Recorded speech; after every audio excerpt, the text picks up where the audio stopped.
Graça e paz, amados. Bom dia. Que dia lindo, não? Que dia maravilhoso.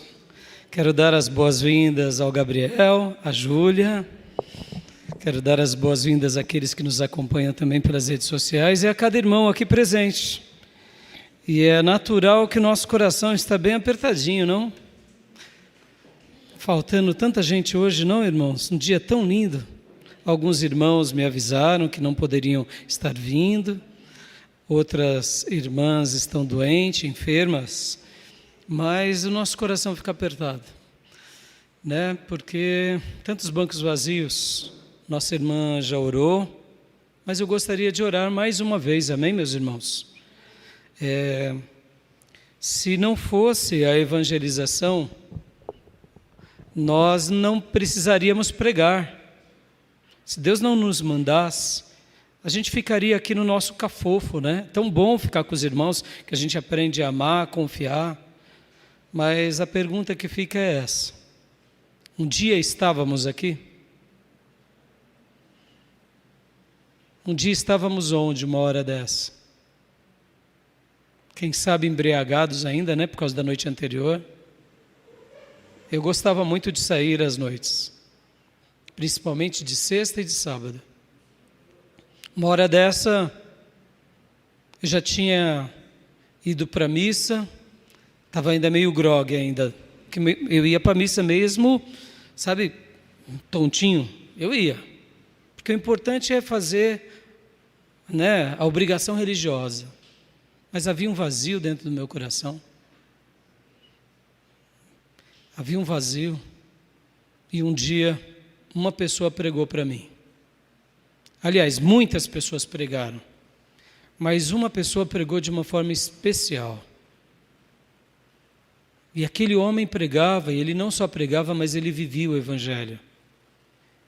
E ali eu falei, tem algo diferente aqui. Mas como um bom católico, né, eu resisti, é natural. Mas um dia o Senhor, Ele marcou um encontro comigo, e assim como você, eu entrei numa igreja evangélica e aqui estamos. Existem muitas vidas para a gente alcançar, amém, meus irmãos? Pastor, mas aquele meu vizinho é um perturbado, é ele mesmo que é o alvo das nossas orações. Aquele meu parente é um gadareno, pastor, é ele mesmo. É ele que a glória de Deus vai ser manifesta.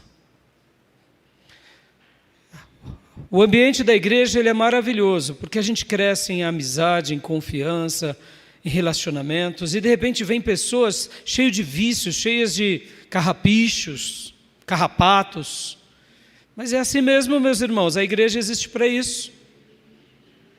Para a gente alcançar aquele que está lá fora, aquela vida que está prestes a cometer uma loucura, aquele outro que cospe na cruz, aquele outro que despreza o Evangelho, é isso. E Deus quer usar a nós, cada um de nós. Amém, meus irmãos? Né? Então eu queria orar mais uma vez, para que Deus derramasse esse ímpeto no nosso coração, para que a gente não perca de vista essa missão tão importante, que é a razão da igreja. A igreja nasce para ir. Aonde? Viver o cafofo? Não. Ir lá fora. A igreja só tem sentido dessas portas para fora. Que a gente possa levar tudo que a gente aprende para aqueles que precisam. Tem lugares vazios aí? Eu não cesso de falar para aqueles que se desviaram, para aqueles que estão distantes, para aqueles que ainda são desse lugar. Porque como a nossa irmã Fabiana disse, né? Se um irmão está em outra igreja, aleluia. É o reino, né, irmãos? Tá bem? Glória a Deus. Olha o Gabriel aí, né, que um dia esteve aqui conosco, hoje está lá na Presbiteriana com a Júlia. Glória a Deus. É o reino, é o reino. Se está bem com Cristo, é o reino. Mas se está sem ninguém? E o irmão que perde a força de vir à igreja? E o irmão que fica fraco? Hoje eu vou, hoje eu não vou. Não, meus irmãos, não podemos. Não podemos pensar assim. Então eu queria orar mais uma vez por nós, para que Deus continue usando a nossa vida e que Deus continue trazendo os nossos irmãos. E também trabalhando na mente, irmãos. Porque o projeto de se reunir na igreja não é um projeto nosso. O que o Senhor nos diz em Hebreus? Não deixemos de congregar, como é costume de alguns. Nos dias apostólicos também, irmãos não congregavam. Nos dias apostólicos também alguns irmãos não iam. E olha que diferença, hein? Quem estava pregando naqueles dias era Paulo, era Pedro, era João, era Tiago. Só Tigrão, né? Só os bambambão, os chapelão. Não tinha o Raimundo, né? Não tinha, não, era só... E eles, hoje eu vou, hoje eu não vou. Não, meus irmãos, não. O temor nosso tem que estar sempre sendo esse temor renovado. Não, eu tenho que me esforçar. Eu faço o meu melhor e Deus faz o que Ele desejar por meu intermédio. Amém? Vamos fazer mais essa oração, amados? Vamos? Antes de irmos à palavra? Pai, em nome de Jesus, apresentamos mais uma vez as nossas vidas. Senhor, nos usa como instrumentos do Teu amor para continuarmos proclamando o Teu Evangelho, anunciando o Teu reino aos nossos amigos, parentes, vizinhos, aos nossos que são nossa família, mas também aqueles que estão distantes de nós. Senhor, em nome de Jesus, visita, Pai. Visita, Deus, visita cada alma, Senhor, que pertence a esse aprisco e que, ó Deus, está abatido, está confuso, está fraco. Repreende em nome de Jesus tudo que não procede do Senhor. Aos meus irmãos e irmãs que não estão bem de saúde, toca na vida deles. E, ó Deus, usa-nos como instrumento do Teu amor, para continuarmos buscando a Tua face, fazendo a Tua vontade, realizando o Teu querer. Repreende toda a carnalidade que se levanta em nós, entre nós, e que muitas vezes, por meio dessas carnalidades, pensamentos humanos, a gente acaba neutralizando a Tua palavra em nós. E, ó Deus, tolos somos de achar que, se agirmos da nossa forma, a Tua bênção repousará sobre nós. Senhor, tenha misericórdia do Teu povo, tenha misericórdia da Tua igreja, tenha misericórdia dos Teus filhos. Ó Deus, que haja um despertar na evangelização, que haja um despertar no zelo da Tua igreja, que haja um despertar na vida de cada irmão e irmã. E que, ó Senhor, o Senhor continue nos usando como instrumentos do Teu amor, como instrumentos da Tua graça. Aqui, Pai, nessa cidade, entre onde quer que possamos estar, que o Teu nome seja glorificado, exaltado, engrandecido, em nome de Jesus. Amém. Amém, meus irmãos? Vamos continuar orando e lutando, amém? Como eu mencionei, que a gente possa ser valente e corajoso sobre esse tema, não é? Porque quantas vezes somos valentes e corajosos para ganhar dinheiro, valentes e corajosos para tirar um diploma, valentes e corajosos para iniciar um novo projeto, para assumir um risco, e quantas vezes somos morosos com o reino, né? Hoje essa mensagem que Deus me pôs no coração vai ser, eu diria, um divisor de águas para muitos irmãos, tá bom? Amém, meus irmãos? Davi, bom te ver, viu, Davi? Né? Aline, tá bem, Davi? Então tá bom, glória a Deus. Então, meus irmãos, vamos à palavra do Senhor? Vamos? Eu convido o meu irmão e a minha irmã a abrir a sua Bíblia no Evangelho de João, capítulo de número 5. Evangelho de João, capítulo de número 5.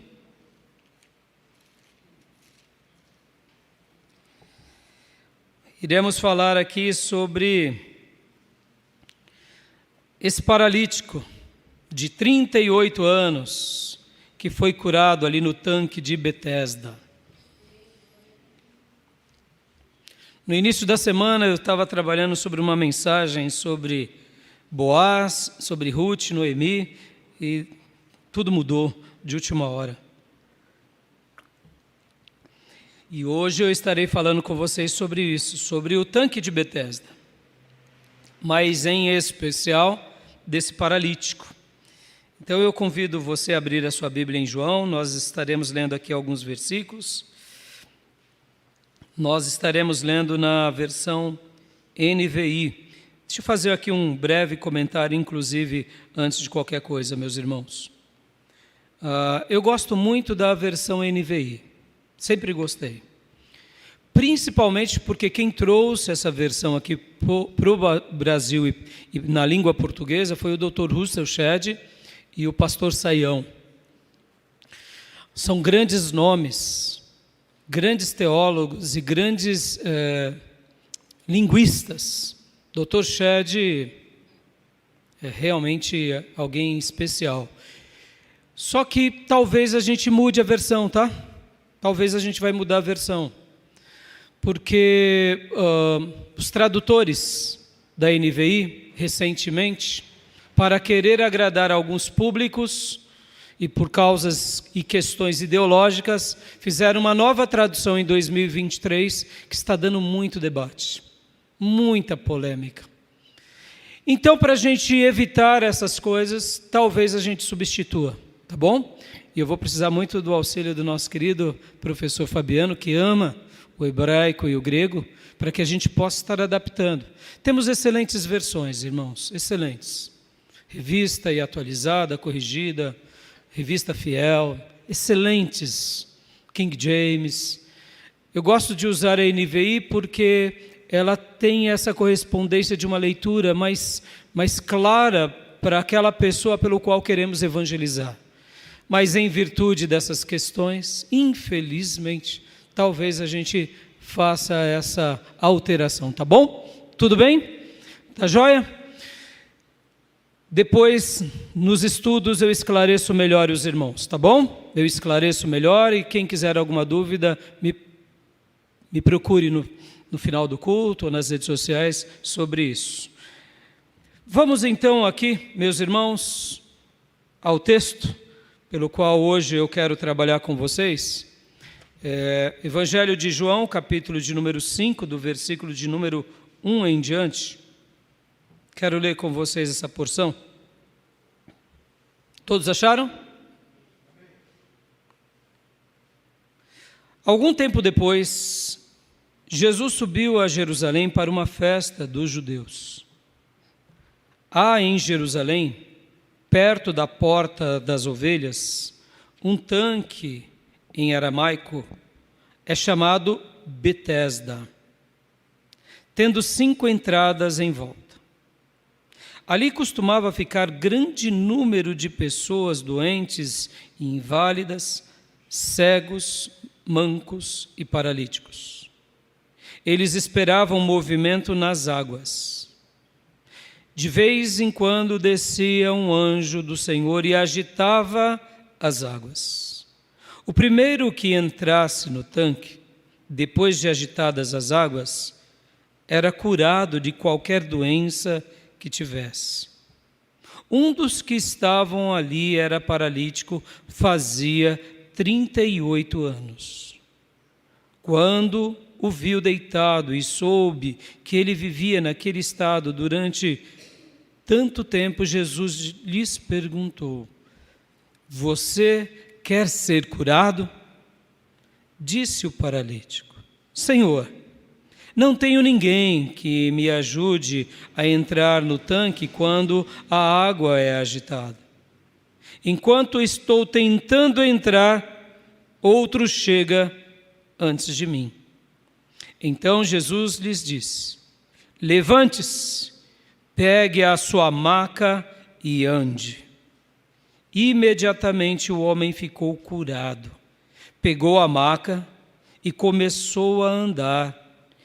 Isso aconteceu num sábado. E por essa razão os judeus disseram ao homem que havia sido curado: hoje é sábado, não é permitido a você carregar a maca. Mas ele respondeu: o homem que me curou me disse: pegue a sua maca e ande. Então lhes perguntaram: quem é esse que mandou você pegar a maca e andar? O homem que fora curado não tinha ideia de quem ele era, pois Jesus havia desaparecido no meio da multidão. Mais tarde, Jesus o encontrou no templo e disse: olhe, você está curado. Não volte a pecar, para que algo pior não aconteça a você. O homem foi contar aos judeus que fora Jesus quem o tinha curado. Até aqui. Vamos orar? Pai, fala ao nosso coração por meio da Tua palavra e abençoa-nos nessa manhã, em nome de Jesus. Amém. Essa é uma passagem linda, meus irmãos, linda, linda, linda, linda, linda. Podem ver que o texto bíblico, ele é escrito aqui, mostrando que havia sim esse milagre lá, ou seja, um anjo esporadicamente aparecia ali. O texto não censura, dizendo que isso era fruto da imaginação, dizendo que isso era fruto da idolatria. E podem ver que o anjo movia as águas, e quem entrasse primeiro ali naquele tanque, era curado. E os outros ficavam na fila, esperando a sua vez. E podem ver que o texto mostra que eram levados ali muitos coxos, enfermos, doentes, pessoas de várias doenças. E quem chegasse primeiro tinha alcançado a bênção. Possivelmente, enquanto Jesus fez esse milagre com esse paralítico, ali tinham vários doentes. Porque o texto diz que havia uma grande multidão, inclusive o paralítico não acha Jesus. Ou seja, não era um único doente, eram muitos doentes. Mas Jesus curou só um. Sim. Quem diz que Jesus tem que curar todo mundo o tempo todo, do jeito que a gente quer? Ele vai curar no tempo dele. Essa ideia, de que no dia que você entrar aqui, Deus vai te curar agora, é um jargão humano desprovido, eu diria, até de temor. Porque Deus vai curar quem Ele quer, no tempo dele, na hora dele, da forma dele, e alguns, talvez, Deus não cure. Essa ideia de que a doença necessariamente é algo do diabo, não é verdade, na sua totalidade. A doença faz parte da vida. A doença Deus permite, inclusive, como objeto pedagógico para nós. Aqui é um caso típico de uma paralisia, entendemos, por causa de pecado. Podem ver que Jesus, depois que se revela a ele novamente, diz: vai e não peque mais para que não te aconteça coisa pior. Ou seja, alguma coisa ele tinha feito que o levou àquele estado. Mas nem toda doença é espiritual. Nem toda doença, algumas são. Porque muitas vezes a gente não é ensinável. A gente não se ajusta, a gente não muda. E Deus permite com que o nosso corpo, as nossas emoções, sofram para que a gente se ajuste. Para que a gente se ajuste. Pode ver assim. Então tem vezes que Deus permite a doença, não como algo simplesmente maligno, é um demônio. Não.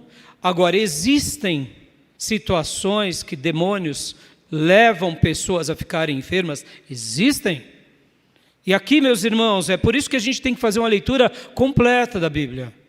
Como eu já venho pregando para vocês nos últimos domingos, a igreja de Corinto, Paulo, fala que naquela igreja cheia de divisão, cheia de murmuração, cheia de idolatria, cheia de promiscuidade, cheia de pessoas que faziam colocavam o Senhor à prova, cheio de pessoas que murmuravam e retalhavam. Ali haviam pessoas que ficavam fracas, doentes e algumas até morriam, que era fruto do pecado. É simples. Existe sim, pastor, existe. Existem espíritos de enfermidade. A pessoa se entrega a uma vida dissoluta de pecado e os demônios se apropriam. E aí, meus irmãos, Jesus pode libertar essa vida? Claro que pode. Agora, e muitas outras doenças? São doenças geradas por demônios? Não. Fazem parte da vida, fazem parte da nossa humanidade. E tem horas, muitas doenças que fazem parte do quê? Porque a gente é obtuso mesmo, a gente é teimoso, é ou não é? Eu me lembro de uma parente minha que ela falava, eu não aguento, eu vejo a farofa da minha mãe, eu como até passar mal. Mesmo que eu fique passando mal, eu como. E aí ela se entupia de farofa, é uma farofa deliciosa, mas enquanto a gente é novo, você até resolve depois tomando alguma coisa. E depois a meia-idade chega, vai encarar aquela farofa, é cama, é ou não é? Percebam, tem vezes que Deus já nos deu sinais na vida e a gente insiste. Eu, por exemplo, vocês sabem, eu estou com aquela questão da intolerância à lactose, desenvolvi isso. Irmãos, você acha que tem hora que eu não quero? Uma coalhada, Você acha que eu não quero, um queijo, oh meu Deus, que delícia que é, uma esfirra para mim, irmãos, uma esfirra de escarola com bacon, coberta de mussarela ali derretendo, eu não troco isso por nada, eu acho isso fantástico, eu acho que lá no céu vai ter, esfirra de escarola com bacon e com mussarela, não gosta, né, irmão? Eu sei, é por isso que gosto não se discute, para mim é a minha predileta. Mas e aí, pastor, aí eu tenho que encarar uma escarola, uma esfirra de escarola com bacon seca, porque na hora que você tira o queijo fica seco, né? E aí é assim, não tem o que fazer. Se eu comer agora, enquanto eu tinha 30 anos, o meu corpo não alterava tanto. Aos 40, começou a alterar. E aos 50, pelo amor de Deus, eu cheiro queijo, eu cheiro um brigadeiro, já começo a passar mal. E aí, pastor, e aí que não tem o que fazer? E eu, inclusive, agradeço a Deus, porque no ano de 2010 eu comecei a passar mal por causa disso. E fui ao médico. E no ano de 2011 o médico queria me fazer uma cirurgia. Eu lembro como hoje, eu fiquei desesperado. Falei, eu acho que eu estou com alguma doença ruim. Não, era o médico que só queria me operar porque ele viu ali em mim uma possibilidade de ganhar mais dinheiro. Porque depois eu fiz mais exames, procurei um outro profissional e ele disse, você não tem nada. E aí, irmãos, aí você fica vendido, você vai a um médico, um quer te operar. O outro diz, não, você não tem nada. Eu fui num terceiro médico e ele confirmou, não, você não tem nada, você não tem nada. E ali eu comecei a ficar mais tranquilo, mas eu passava mal e eu não sabia o que era. E eu lembro como hoje. Eu orei durante mais uns 2 anos, pedindo, Senhor, prepara um médico para mim. Prepara um médico, para eu poder descobrir o que eu tenho. E eu lembro como hoje, irmãos, eu dava aula nesses dias lá no STBnet, e eu estava dando aula para a classe do bacharel, e dentro da minha classe tinha um médico, eu não sabia. Dr. Jorge Fugio, um japonês ali por volta dos 60 anos. E ali eu conversei, médico, eu já falei, que bênção, é crente, é médico, é seminarista, está no seminário, sou professor dele, ele vai me ajudar. E eu falei, doutor, o senhor é o quê? Ele falou, eu sou obstetra. Eu falei, acho que não vai ajudar muito não.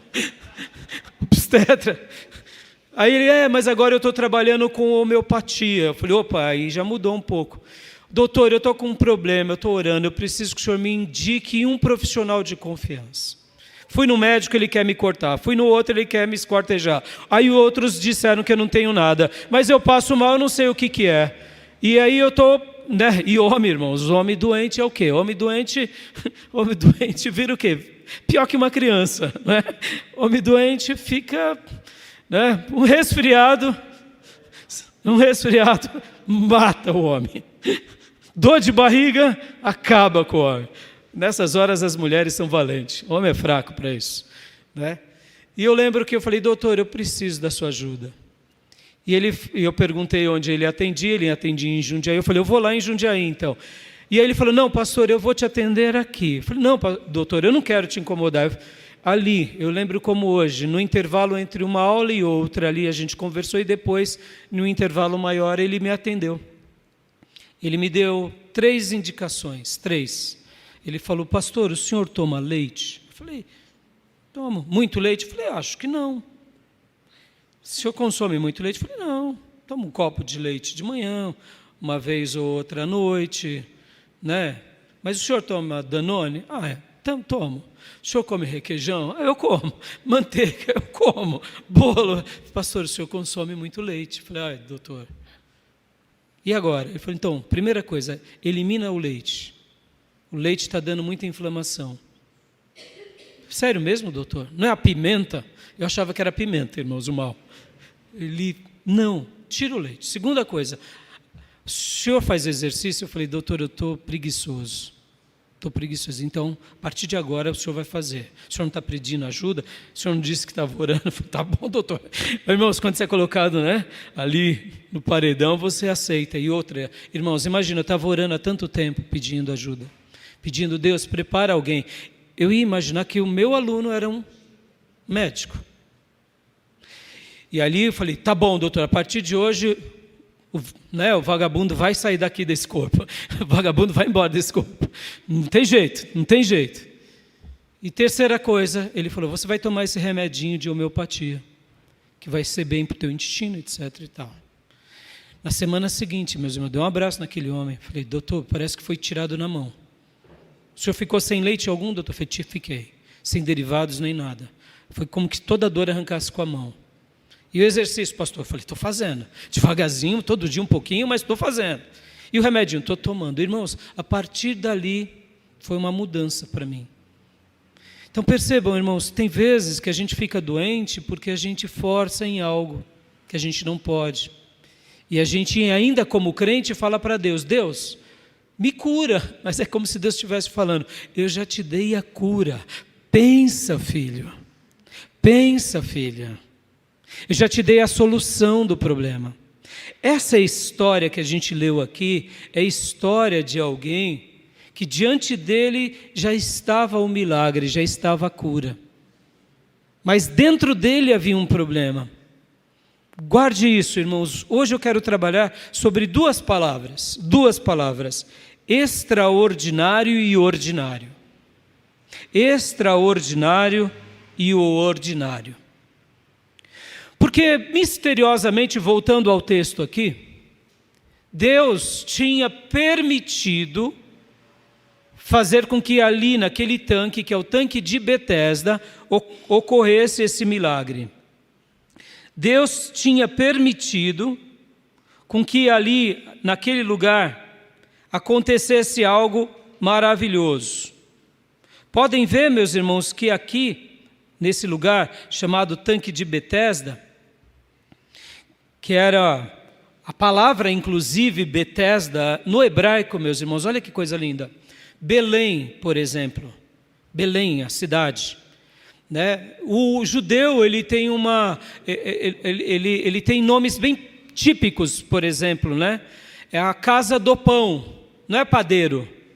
A gente tem aqui padeiro, né? Os judeus, eles costumavam falar assim, não, é ali que é a casa do pão. O seu Joaquim que vende pão, porque lá é a casa do pão. A Betesda é a casa de misericórdia. Essa palavra, sempre no hebraico, os nomes são assim. São dessa forma, né? A casa de misericórdia. Ali era um lugar da misericórdia. Agora, olha que interessante. Não tem esse acontecimento no Velho Testamento. Você não vê ali no Velho Testamento Moisés escrevendo, olha, haverá um dia, um lugar, aonde vai ter um tanque com alguns alpendres, algumas portas, as pessoas vão ficar lá e um anjo vai aparecer, tá bom? Não tem isso. O que eu quero falar aqui, até usando esse paralelo, percebam que aqui Deus permitiu com que acontecesse um milagre entre os judeus. Jesus não invalida, dizendo, não, isso é besteira, isso é heresia. Não, nem os apóstolos fizeram isso, nem Jesus, porque havia esse milagre. Meus irmãos, tem vezes que Deus vai fazer algo extraordinário e a gente não entende, na vida de qualquer pessoa. Lembram quando os magos saíram lá do Oriente, seguindo uma estrela? Aquilo foi algo para aquele povo.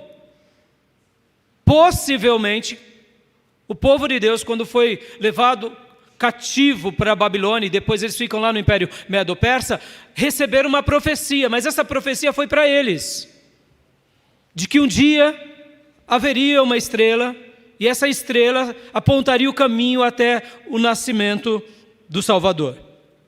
E podem ver que eles saem e fazem uma peregrinação por volta de 2 anos. Um grupo gigante de pessoas. Mas onde está na Bíblia que você tem que seguir uma estrela? Entendem? O que eu quero dizer, Deus ele vai falando conosco, ele vai sinalizando. O que ele sinaliza para um povo, como foi o povo judeu, é para o povo judeu. Aqui o tanque de Betesda era algo típico para aquele povo. O que Deus sinalizou lá para os homens magos, ou seja, para aqueles homens da Média e da Pérsia, os astrólogos, foram para eles. O que Deus vai sinalizar para você é para você. Tem coisas que Deus vai fazer no seu lar, na sua vida. E o que Deus faz na sua vida não faz na minha. Por exemplo, eu acabei de falar para vocês o meu testemunho, que o Dr. Jorge Fugil foi um anjo de Deus na minha vida. Foi para a minha vida. Eu não posso impedir vocês de comer. Eu queria comer no lugar de vocês. É verdade, tem pessoas que não têm esse problema, mas eu tenho. É comigo. Eu preciso ser ensinável nessa área. Eu não posso impor aquilo que Deus faz comigo para os irmãos. Não posso. Por quê? Porque é onde entra as experiências nossas com Deus. Aqui nós estamos diante de uma pessoa que ele vivia esperando o extraordinário no seu ordinário. Mas ele tinha um certo desequilíbrio entre o ordinário e o extraordinário. A gente vai ver no texto. E hoje eu quero usar essas 2 palavras e eu quero defender a seguinte tese. Aquele que é extraordinário já fez tudo para nós para sempre. E o nome dele é Jesus Cristo. Amém, meus irmãos? Aquele que é extraordinário já fez tudo para nós. Já fez tudo. Ele já realizou. Basta crermos nele. E o nome dele é Jesus. Ele é o maravilhoso do Pai, o ungido do Espírito Santo. E nós precisamos apenas começar no básico, que é crendo nele e prosseguindo dia a dia sem desanimar. Esse é o problema, aqui é o pulo do gato. Aqui que a gente muitas vezes erra. Porque Deus já fez tudo para nós, mas aí a gente não sabe discernir o extraordinário nem o ordinário, a gente faz uma bagunça, e chega uma hora que a gente está animado, a gente insiste, a gente persevera, mas chega outras horas que a gente para. E aí a gente fala, não, se Deus quiser agir, Ele vai agir. E aí a gente fica vivendo essas oscilações, e não se coloca à disposição de Deus. Ora nós confundimos, achando que na nossa dedicação Deus vai fazer algo, e tem vezes que não, a gente vai se dedicar bastante e aparentemente nada vai acontecer. Mas o que compete a nós? E o que compete a Deus? Aqui a gente vai avaliar isso, tá bom, meus irmãos? Porque em primeiro lugar, como eu disse, na nossa vida, como filhos de Deus, existe um constante entre o extraordinário e o ordinário. Nós amamos o extraordinário, o povo de Deus ama o extraordinário.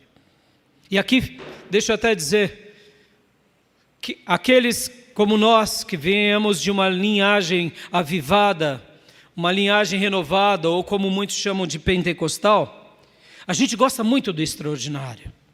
E aí, se não está acontecendo extraordinário, a gente desanima. E os nossos irmãos, e aqui também muitos irmãos até avivados, ou quem sabe pentecostais, que são muito racionais, Eles vão muito por ordinário, eles falam assim, não, se eu fizer isso direitinho, dessa forma, assim, Deus vai fazer aquilo. E aí a gente começa a cientificar a fé. Fé é fé. Ciência é ciência. Tem hora que elas andam de caminhos dados, de mãos dadas. Mas tem hora que elas não andam, elas são antagônicas. E tem vezes que a gente confunde. Por quê? Porque vivemos nessa vida. E tem horas que eu vejo isso nos irmãos, esse conflito constante de aguardar o extraordinário. O irmão espera o extraordinário, mas o irmão não faz o ordinário. Ou senão o irmão está fazendo o ordinário e diz, não, Deus não vai fazer o extraordinário. A gente tem hora que se perde em cima disso. Hoje eu quero tentar dissecar um pouco isso aqui. Vamos lá, irmãos, vamos lá. Quem é que faz o extraordinário na nossa vida? E por que muitas vezes a gente fica decretando fé estúpida, fé burra? Tem hora que a gente não pode decretar fé burra. A gente não pode ficar fazendo aquilo que nós queremos. E falando, Deus, o Senhor é obrigado a fazer. É fé burra, fé estúpida. Percebam, a gente vive nesse constante conflito. Esse homem vivia esse constante conflito. Durante quanto tempo? 38 anos.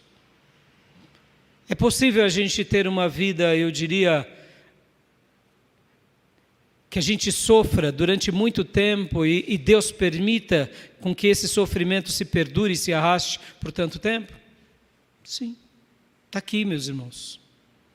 Eu sei, olha, eu sei, tem pessoas que aprendem mais rápido, tem pessoas que são mais vagarosas. E uma coisa nós sabemos, Deus está trabalhando na nossa vida o tempo todo. E hoje, com essa mensagem, eu quero que você fique aberto. Porque aqui estava, diante de Jesus, uma alma que estava aberta. Cheia de crise, cheia de incógnita, mas ele estava aberto. Segundo lugar,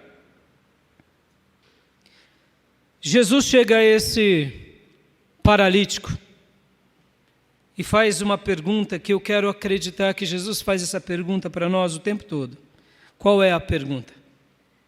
Queres ser curado? O que você acha que Deus está dizendo para nós o tempo todo? Vamos lá, deixa eu refrescar a sua memória. Deus te ama? Pouquinho? Qual é o tamanho do amor de Deus por nós? De tal maneira, como disse Spurgeon na sua mensagem, amor imensurável, é de tal forma que não tem como explicar. Esse é o amor que Deus tem por mim e por você. E a misericórdia de Deus por mim e por você, que tamanho que é? É infinita. A cada manhã se renova. Não é assim, meus irmãos? Perceba, o que o Senhor está dizendo para nós o tempo todo?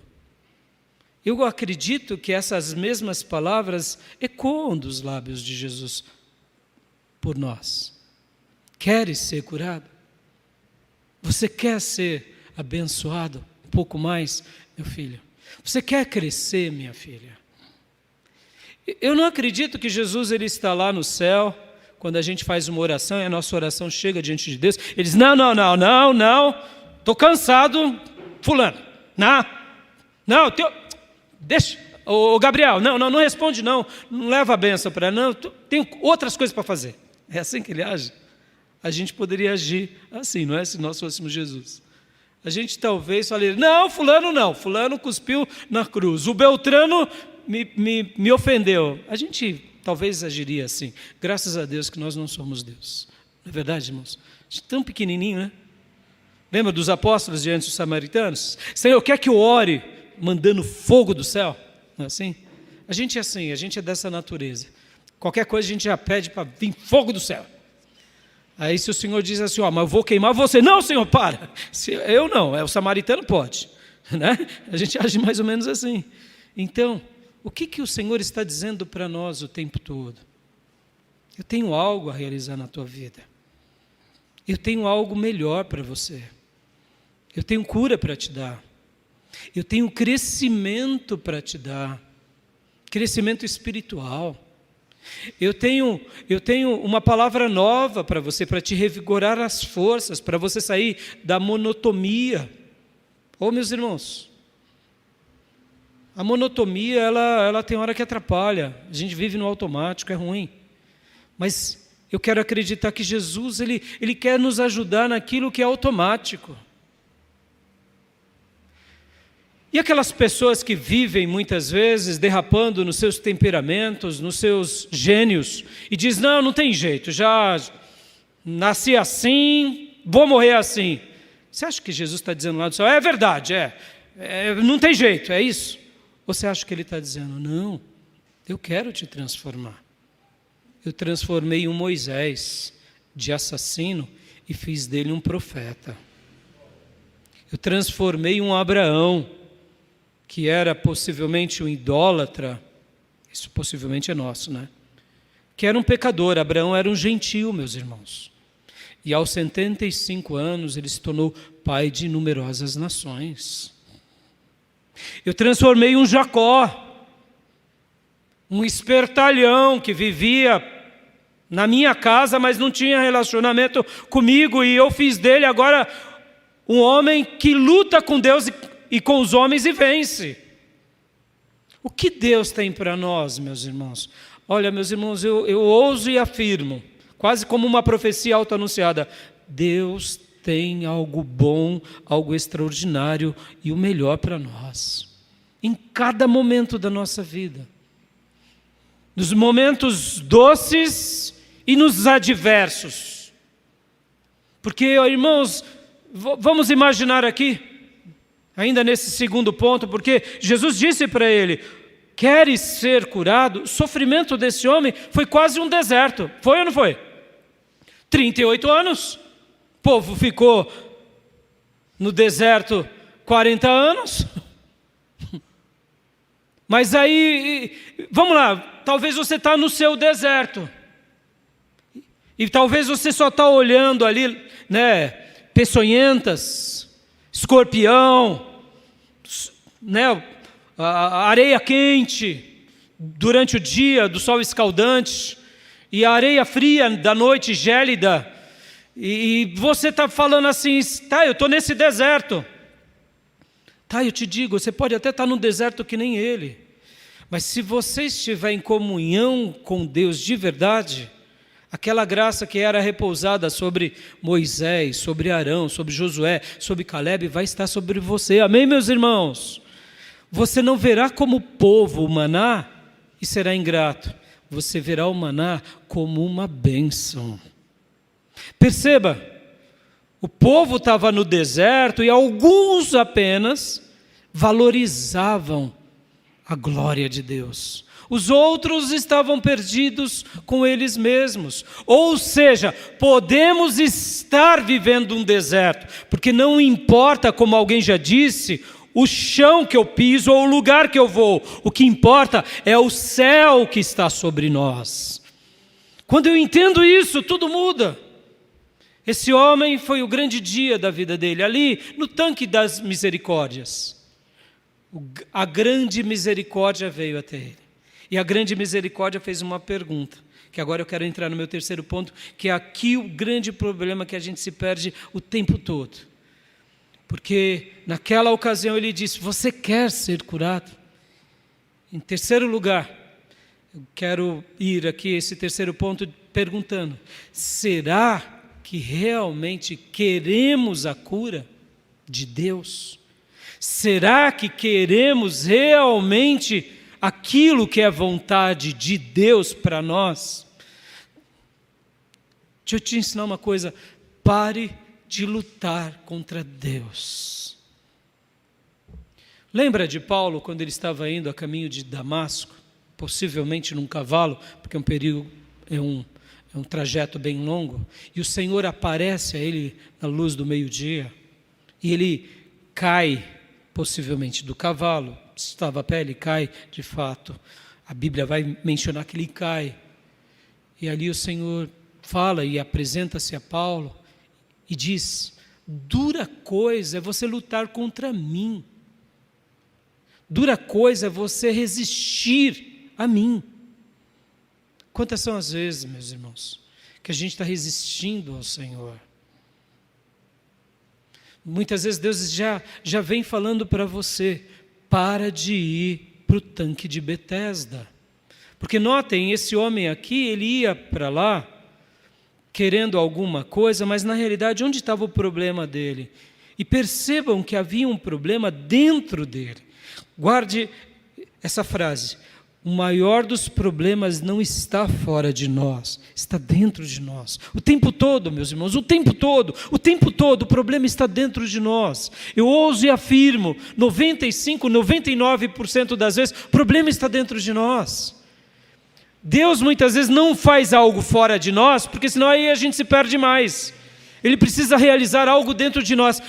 Guardem essa palavra, é uma máxima preciosa. Os grandes milagres de Deus na nossa vida são na nossa alma, é no nosso espírito, é no nosso coração, é interno. Quando a gente entende isso, o externo é apenas mais um aperitivo, é uma coisa a mais. É importante, é óbvio que é importante, mas geralmente o problema está aqui dentro. Esse homem, pelas palavras de Jesus, porque notem, irmãos, pense, Jesus descobre que tem ali um homem que há 38 anos está paralítico. E aí Jesus vem e faz uma pergunta: você quer ser curado? Sejamos honestos, não é uma pergunta fora de propósito? Se eu chegasse para uma pessoa que eu estou vendo que ela está ali há 38 anos, e eu chego: você quer ser curado? Uma pergunta sem sentido.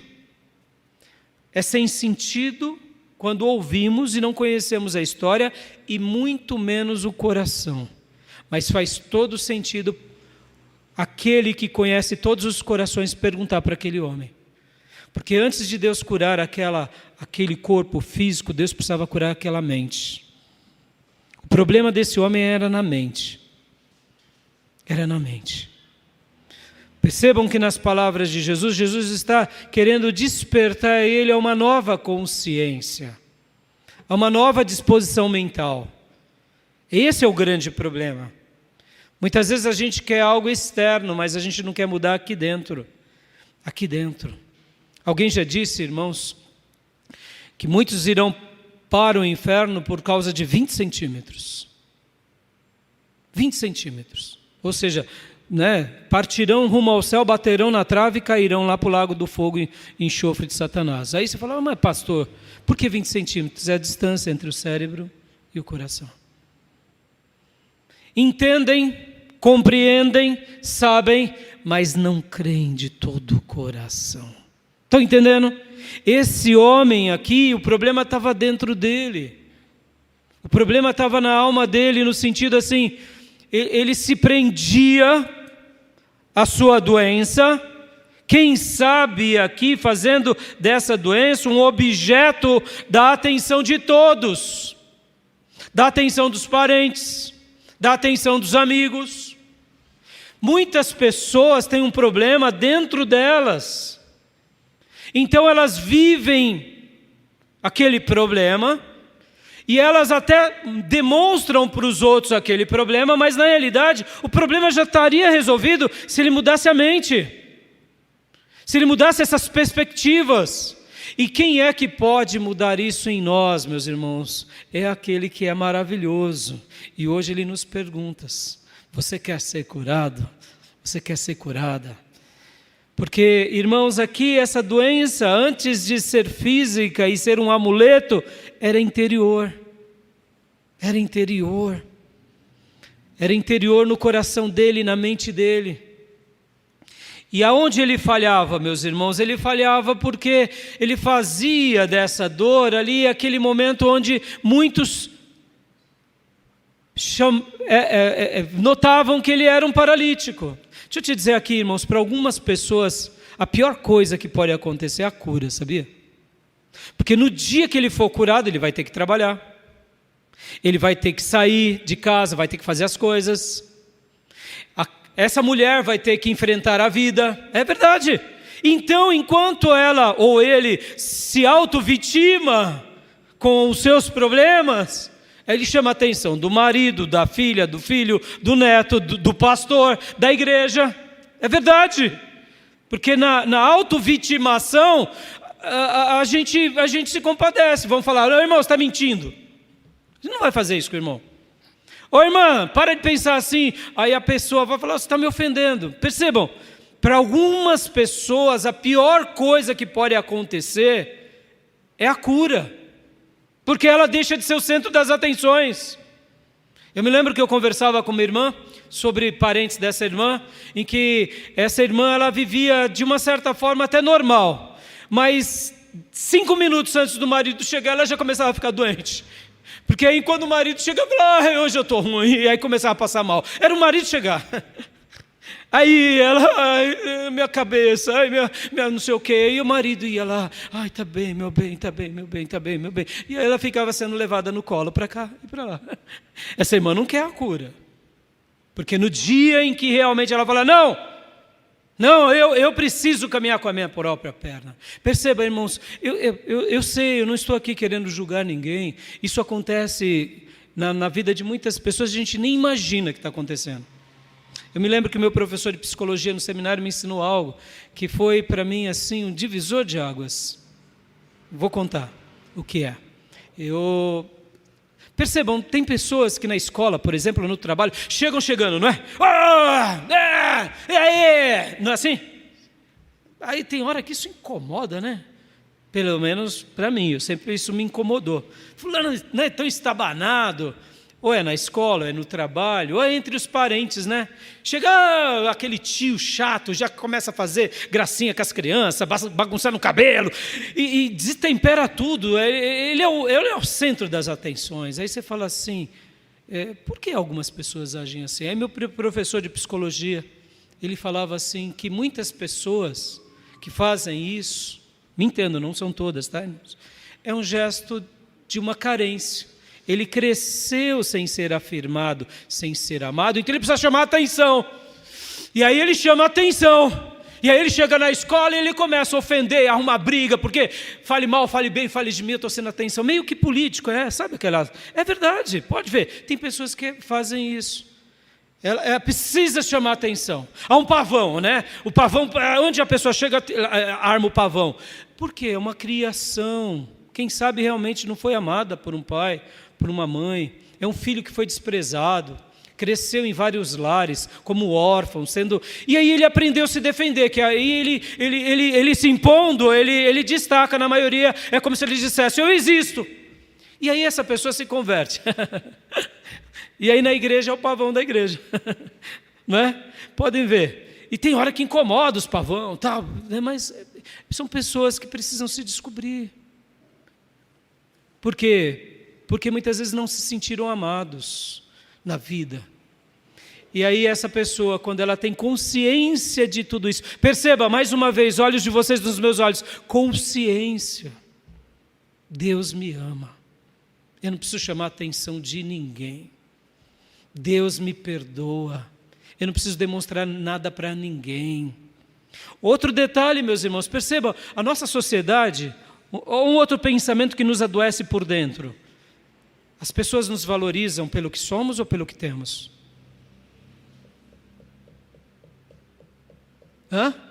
Pelo que somos ou pelo que temos? Deixa eu te ensinar um segredo aqui, olhos de vocês nos meus olhos. Existem príncipes do nosso lado, que não tem muito de recurso, e princesas. E a gente está desprezando e trocando esses príncipes e essas princesas pelos mulambos da vida. Só porque tem uns cascalhos. Estão entendendo? Isso é uma tolice. Quantos são os pais regados de sabedoria, de riqueza interior, que se eles nascessem em uma outra geração, seriam milionários. E quem sabe não se tornaram milionários por causa dessa sociedade corrupta e corrompida, que você tem que fazer acordo e acender vela para todo santinho. E aí as pessoas escolhem, não, eu não quero isso. Mas são homens de Deus, são homens de fibra, homens de caráter, homens de valor, homens de instrução, são príncipes e princesas de Deus, e a gente está dizendo, não, o vovô não vale nada, porque o vovô mal conseguiu uma casinha. Está entendendo? Nossa sociedade é pequena, é adoecida. Vamos lá, meus irmãos, está faltando dinheiro no mundo, vamos dizer assim, de forma aleatória, tá? As pessoas estão se tornando cada dia mais ricas, as redes sociais estão enriquecendo um monte de gente, e aí o problema vai ser enriquecer? Não, meus irmãos, o problema é dentro da gente, é dentro da gente. Quantas são as vezes que a gente vê uma quantidade de crente querendo ter e não ser? Deus nos chama a ser. Porque tudo que temos é para a glória dEle, tudo que temos não é nosso, nós somos mordomos de Cristo na terra. Tudo que temos, possuímos, até o nosso corpo, como dizia Calvino, nós moramos de aluguel e pagamos barato. O que precisamos fazer? Só cuidar do corpo. É isso, o corpo não é nosso, é dEle. Nascemos para a glória dEle, e como dizia também Agostinho, a nossa alma vive inquieta, só deixará de ser inquieta em Deus, porque Ele é a fonte de tudo para nós. Perceba quantas tolices.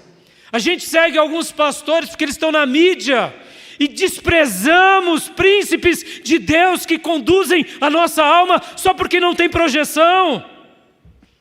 Percebam, meus irmãos, nos dias dos profetas Elias e Eliseu, eles eram homens que escreveram a história. Eles não eram vaidosos. Quem era o pai de Elias? Quem era a mãe de Eliseu? Quem eram os irmãos? A gente não sabe de muita coisa.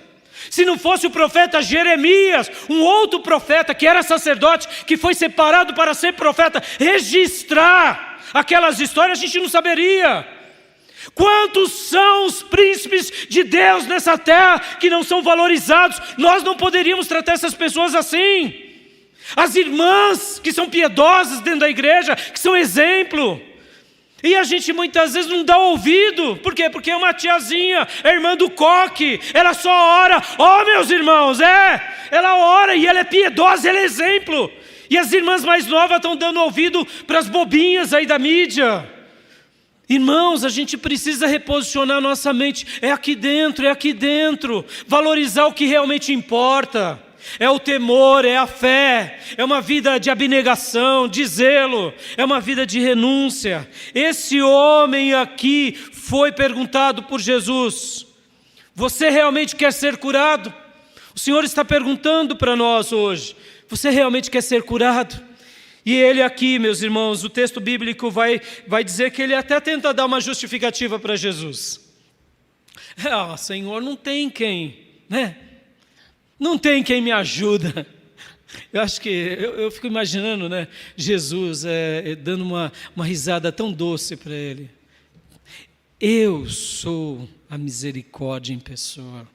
Eu sou quem te ajuda. Eu estou querendo hoje consertar o seu coração. Em quarto e último lugar, o que eu vejo aqui nesse homem? Eu vejo aqui nele algo lindo, algo que eu acho que perceba, tá, meus irmãos? Não deveria ser assim. Perceba, eu vejo nele algo ensinável. Ele era um ser ensinável. Na igreja, eu diria, todos deveriam ser assim. Agora aqui, deixa eu fazer um desabafo como pastor, tá? Quero fazer um desabafo. Como é difícil pastorear nos nossos dias. As pessoas são tudo menos ensinável. São truculentas, teimosas, cheias de si, cheias de ego, soberbas, arrogantes, desprezam orientação. E talvez você fale: pastor, está acontecendo tudo isso com você? Claro que não. Visivelmente não. Quando eu instruo alguém, falo, geralmente eles aceitam, eles falam assim: tá, pastor, tá bom, pastor, amém, pastor. Mas na prática não faz nada. Na prática, esqueci, pastor. O senhor me orientou ontem, né? Foi ontem, não foi o mês passado. Não faz um ano. Foi ontem. Esqueci, pastor. Pô, mas como você esqueceu? Ficamos 2 horas, você ficou lá chorando. Como esqueceu? Não, é porque as pessoas não são ensináveis. Uma pessoa que não é ensinável, ela não fala assim, não, pastor, não quero saber não quero saber. São raríssimas as vezes que a gente vai ouvir isso de alguém. E aqui na igreja. Mas é com muita frequência que a gente fala, a pessoa entra por um ouvido e sai pelo...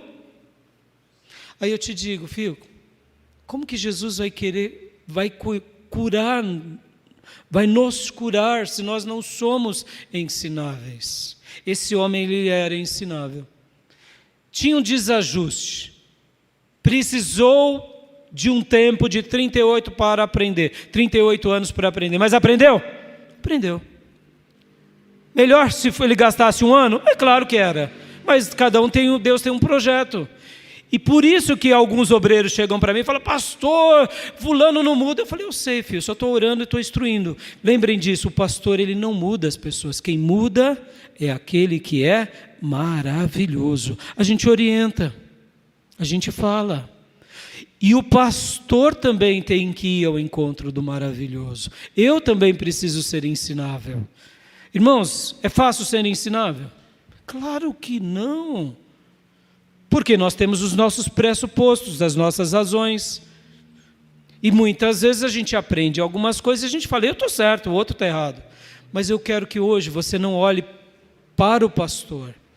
Eu quero que você se lembre dessa passagem. E veja aquele que é a verdadeira misericórdia indo até nós. Amém, meus irmãos? Ele tem cura para nós. E esse homem aqui, ele foi o quê? Ensinável. Em quarto e último lugar, eu quero falar e destacar aqui o que? O imediatamente. Imediatamente esse homem se posiciona diante de Deus. Imediatamente esse homem é curado. Imediatamente acontece um milagre na vida dele. E isso aconteceu num dia de sábado, diz o texto. E ele ouve uma palavra do Senhor. Ainda dissecando um pouco aqui essa expressão sobre ser ensinável. Irmãos, o que é ser ensinável? É ser uma pessoa que de fato pratica a humildade. Deixa eu te ensinar algo que eu gosto de sempre quando eu estou tendo um momento de discipulado, eu falo, dê o direito de dúvida a Deus. Muitas vezes a gente tem tanta razão das coisas, que a gente diz para Deus, não Deus, o Senhor tem que fazer desse jeito. Aí Deus está falando outra coisa. A gente fala, não Deus, é desse jeito. Aí Deus está falando outra coisa. Não Deus, é desse jeito. E a gente está sofrendo. E passa 1 ano, passam 2 anos. E a gente vê pessoas sendo curadas. Anjos vindo e movendo nas águas. E a gente está falando, não Deus, é desse jeito. E o Deus falando, não é desse jeito. O que remete à ideia de alguém ensinável, irmãos? Uma pessoa ensinável, ela tem uma característica, ela é humilde. Ela dá o direito de dúvida. Ela dá o direito de dúvida. De dúvida para si, será que eu estou certo? Ou será que é Deus que está certo? E é nesse momento de humildade, de quebrantamento, que aí acontece o imediatamente. Lembra que eu falei que antes de acontecer o milagre fora, acontece dentro? Lembra que eu usei 2 palavras aqui, que é o extraordinário e o ordinário? O extraordinário quem faz é Deus. O ordinário somos nós. Mas se o meu ordinário vai contra a Bíblia, não haverá extraordinário. É isso. É isso. Nós precisamos colocar a Deus no nosso ordinário. Ou seja, no nosso dia a dia. No nosso caminhar. Meus irmãos, tem vezes que vão acontecer coisas sobre você e sobre mim que vão nos deixar malucos, vão nos deixar furiosos. E aí, pastor? E aí que a gente vai clamar a Deus furioso e dizer, Senhor, segura a minha língua. Me ajuda a morder essa língua. Pastor, mas eu estou explodindo e Deus não mudou isso. Não, você não vai mudar. Você vai precisar aprender a se domar. É o ordinário. O que a Bíblia diz sobre isso? Irai-vos, mas não pequeis.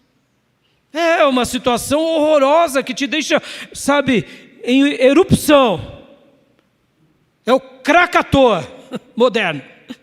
Krakatoa foi o vulcão mais explosivo da história da humanidade, 1800 e pouco. Quando ele explodiu, o som dele foi tão alto, que pescadores a 60 quilômetros estouraram o tímpano. Foi tão alto que pessoas em outras nações ouviram um som. As fumaças do Krakatoa subiram e ficaram na estratosfera durante semanas, que os bombeiros americanos, todo final de dia, achavam que estava tendo incêndio em algum lugar, e eles se organizavam. As pessoas no Rio de Janeiro viam o pôr do sol vermelho, intenso. Você tem vivido momentos de Krakatoa aí?